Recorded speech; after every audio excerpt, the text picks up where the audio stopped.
Alright, y'all, welcome back to another one. Today we about to be reacting to Cars Grove. We got the 4 butterfly effects that shape the NBA as we know it today. Before we get into the video, make sure you have to know and subscribe. Let's go ahead and check it out. You know that proverb about a butterfly flapping its wings and it causes a tsunami halfway across the globe? That, my friends, is what you call a butterfly effect. A small event that causes a major chain reaction. I've actually done 2 videos about this topic in the past, so feel free to go check those out. But for now, sit back and enjoy this video.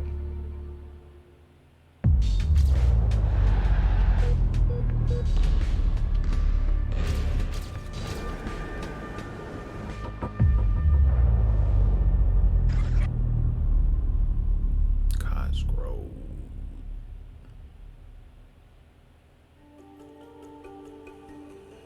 We all knew Kobe as the Black Mamba, but what if I told you that he could have easily ended up with the nickname Jesus Shuttlesworth? That's right, before Ray Allen would get offered the part in He Got Game, a movie with Denzel Washington about the struggles of a top high school basketball player, director Spike Lee really had his eyes on Kobe playing the character, and Kobe himself was actually open to the idea of starring in the film. That is, until a career-defining moment took place.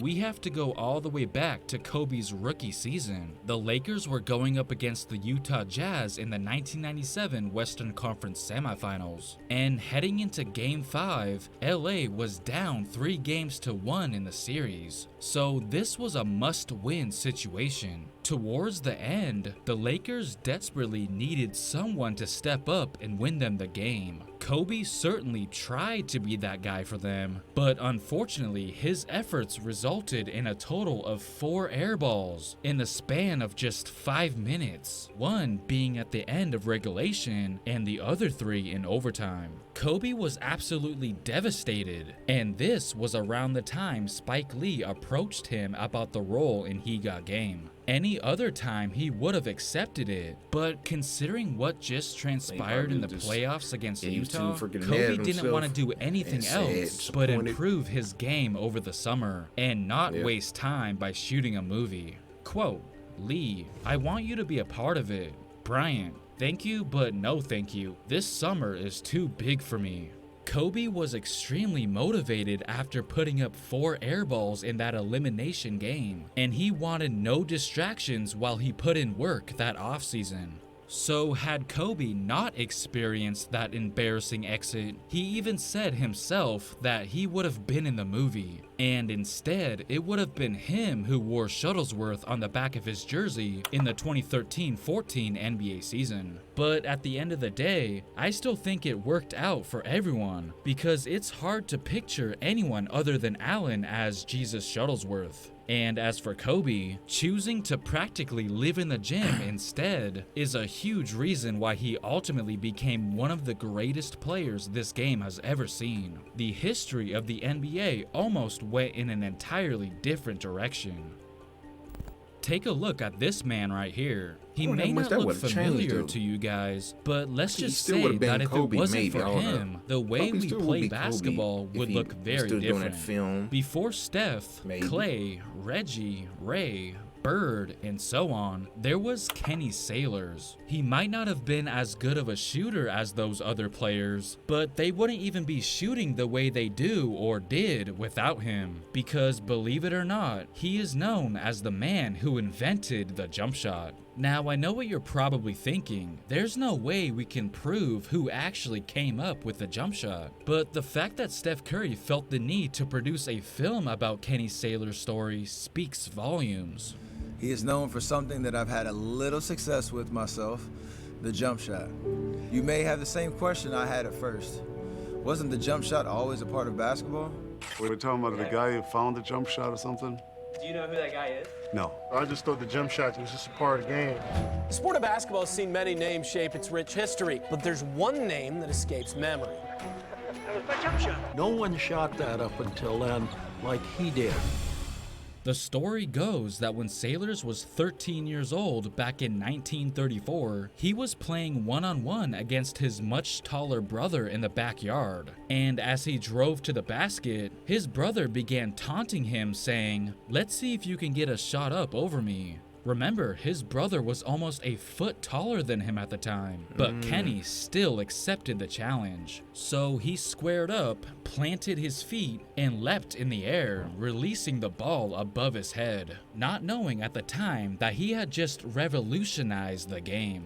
You see, the game back then was all about shooting from the chest with 2 hands and feet on the floor. So when Kenny Sailors started to shoot how we see players shoot today, it was so unusual and so unheard of that one of his high school coaches actually benched him and said, "You've got to get yourself a good 2-handed set shot." But Sailors didn't listen and continued to shoot in a way he thought was best for him. Can you believe that people actually thought he was ruining the game by shooting like this? So kudos to him for sticking to his guns. Defenders didn't really know what to do when guarding him due to the way he shot the ball so high. And it all started because his brother was taller than him growing up. He was forced to shoot like that out of necessity. Quote, "I had to think of something. This picture will forever be immortalized as the man who people say invented the jump You don't shot." think nobody else probably maybe come up with Before the jump Tim shot? Duncan became an NBA legend, he actually wanted to be a swimmer growing up.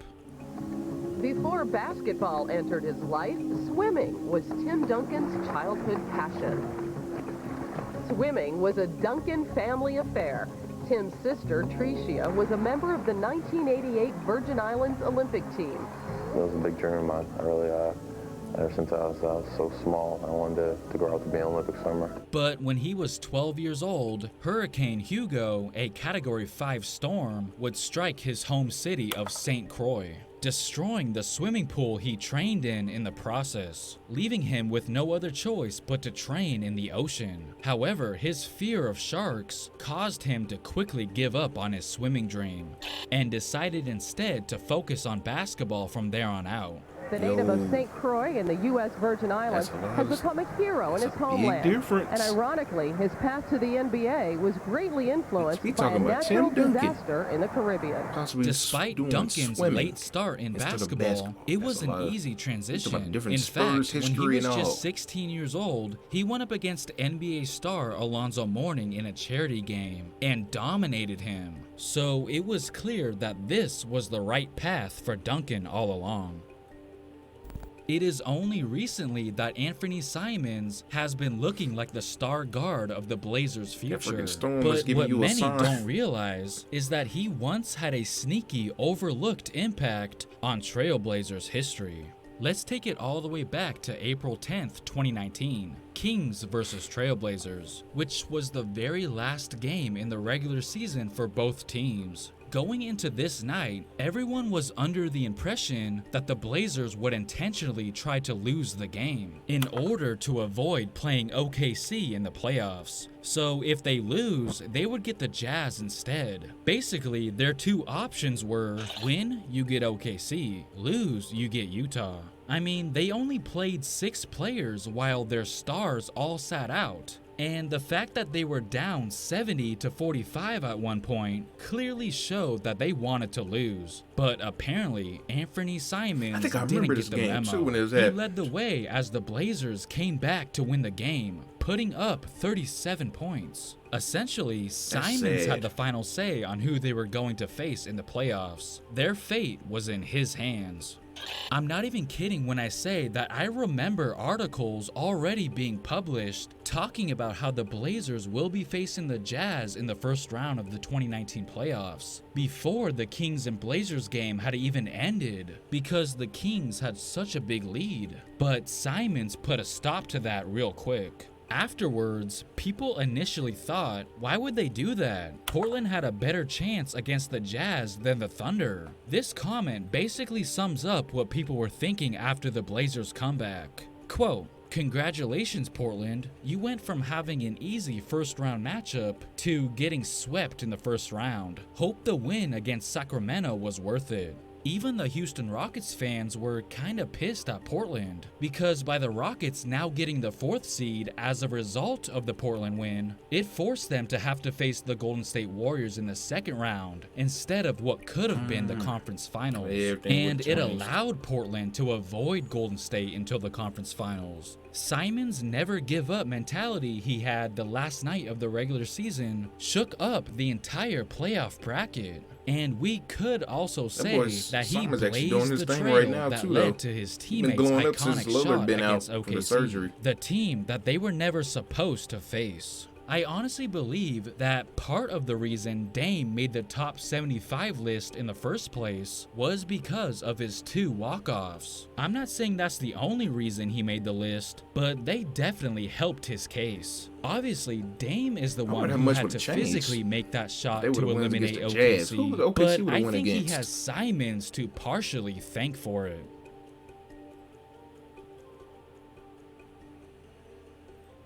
That's a whole bunch of different things. Because OKC, I don't know where they would have went, who they would have played that year. If Portland would have lost, and they would have won against the Jazz. I don't know, I can't remember. Probably would have been the Nuggets, I think. I'm not sure though. But hey, let y'all like, subscribe, and I'll see y'all the next one.